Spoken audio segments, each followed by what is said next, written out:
The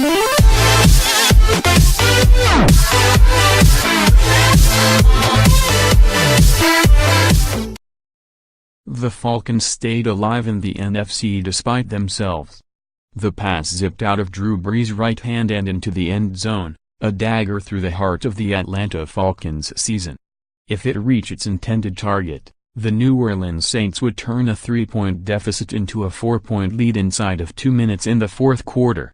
The Falcons would be staring at a 7-6 record and a doomed playoff fate in the loaded NFC race. Falcons linebacker Deion Jones sprung into the air.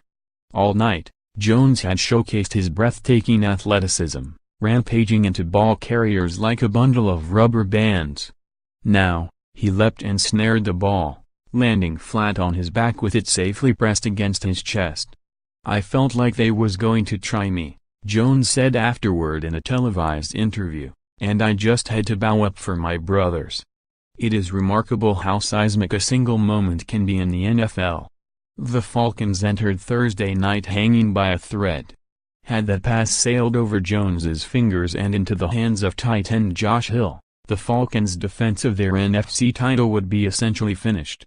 Instead, after a zany 2017 victory in Atlanta, the Falcons now control their own fate. If they win their final 3 games, they will win the NFC South.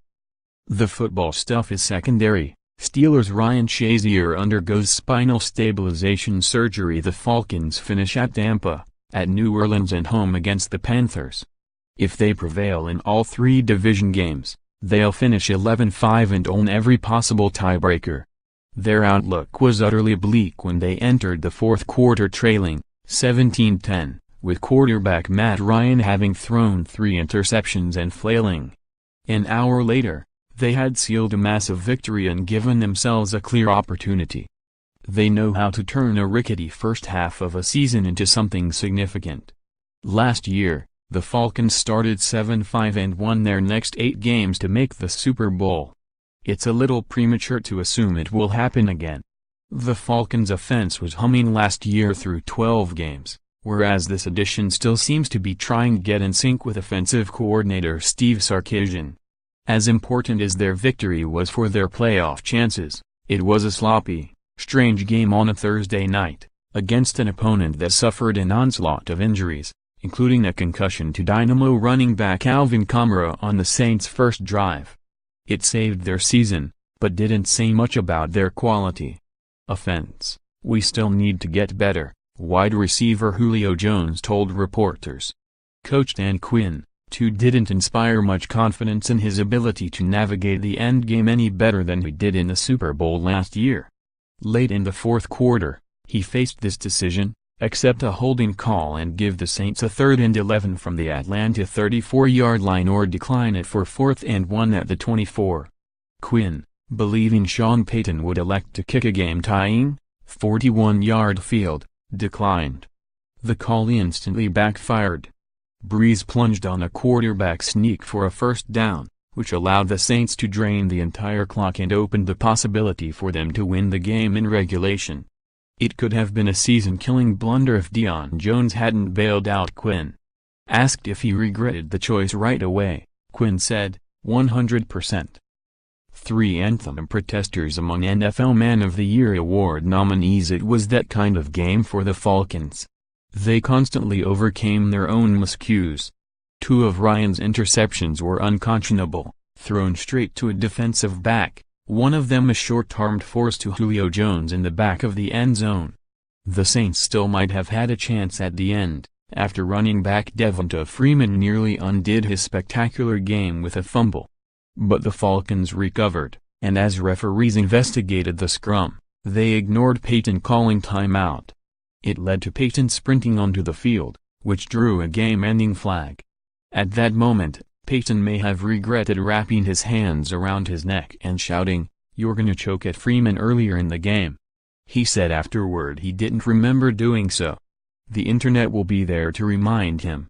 While the Falcons exhaled, one invested party had to deplore the final result.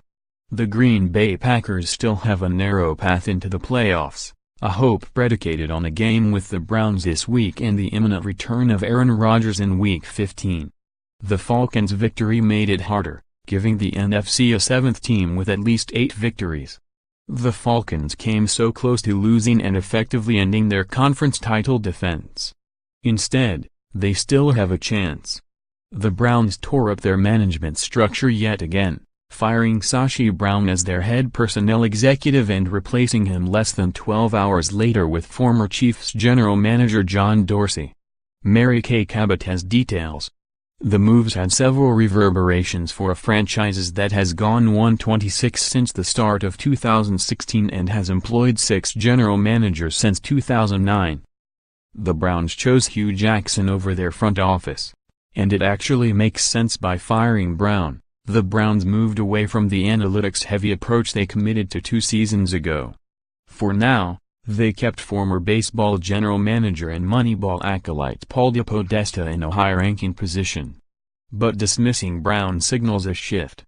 Dorsey will inherit the disastrous mess with massive resources to clean it up. In the upcoming draft, the Browns have 2 first-round picks, likely the number 1 overall pick and maybe another top 10 choice, plus 3 second-rounders and 13 selections overall. The Browns also have a smattering of young talent and perhaps $100 million in cap space. Dorsey engineered a rapid turnaround of the Chiefs before a squabble with ownership ended his tenure. If Dorsey can pick the right quarterback and Jimmy Haslam can stay out of the way, he may be able to do the impossible and make the Browns into a decent team.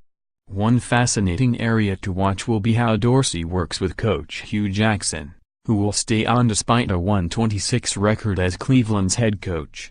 Haslam announced Jackson will return next season. Given Jackson's record working with rookie DeShone Kizer this season, it could be risky. Steelers linebacker Ryan Shazier underwent spinal stabilization surgery, Ed Bouchette writes. The surgery will end his season, certainly. More information and details are needed to ascertain whether Shazier will play football again. The Steelers' official updates have details and little optimism, which is a scary sign. Trent Williams is treading the line between courageous and crazy, Jerry Brewer writes. It was a brutal night for the Saints, who had 6 players fail to finish the game, Herbie Topi writes. Brees said the injuries were 100% a product of playing on Thursday night. There may be nothing players hate more than Thursday night games and the hypocrisy of a league that says it's dedicated to player safety refusing to change them. Read more. Is Redskins left tackle Trent Williams a hoarder? His quarterback thinks so. Ex-NFL star Warren Moon denies sexual harassment, claims the NFL is a league of parity, but the Browns are in a miserable league of their own. The top-rated NFL free agents for 2018 top-ranked Patriots are the smart pick again. Eagles should eke out win.